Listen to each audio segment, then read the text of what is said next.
This is Dr. Phil Chavez. I'm back again in the Eternal City for a time for some projects, some meetings, some personal reasons, and of course, always for pilgrimage. Now, the city has a way of calling me back routinely, and I'm very grateful for that. My heart's here for many reasons. Once a world power in the longest existence, Rome was the center of the world, and the church now is the most prominent spiritual moral influence worldwide. Rome remains as its center, and Vatican City, its epicenter. Now, the focal area, of course, is St. Peter's Square, where I'm standing right now, which leads up to St. Peter's Basilica. Now, the square is about 240 yards wide and over 300 yards long. The capacity is over 300,000 people. Now, the great colonnade you can see behind me, designed by John Lorenzo Bernini, wraps around the square.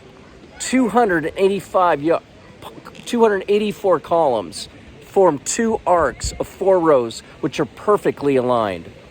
These arcs are as if the arms of the church embracing the entire world. And when standing in this square, one feels as if positioned in the heart of something great. Now, during the papal audience, one definitely gets this feeling when seeing people from all over the world converge in this iconic area. And of course, in the center of the square, or near the center, is a 78-foot tall Egyptian obelisk dating back to about the 13th century. We often know this, or many Americans do, is something which looks like the Washington Monument. Again, this dates back to about the 13th century BC, brought to Rome in the 1st century to stand here in what was once Nero's Circus or Stadium.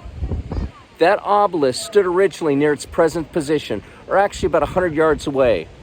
And during the first great persecution of the Christians by the Roman Emperor under Nero, in 64 AD, many martyrs were executed exactly in this location, including St. Peter himself, who was crucified, is now buried under the main altar of the Basilica.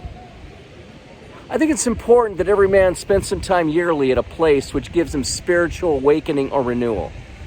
I love the nature and the desert, and I'm inspired by what a man can create. And I am so moved by the architecture, the art, and the great figures that I find in this city.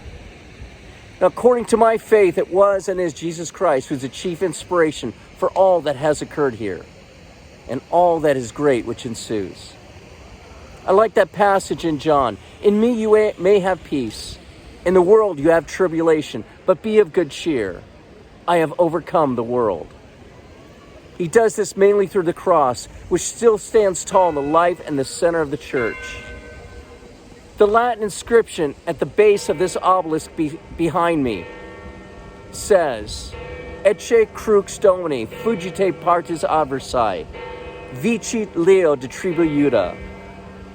Behold the cross of the Lord, flee bands of the adversary.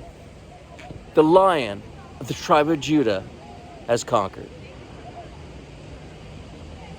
Brothers, God be with you.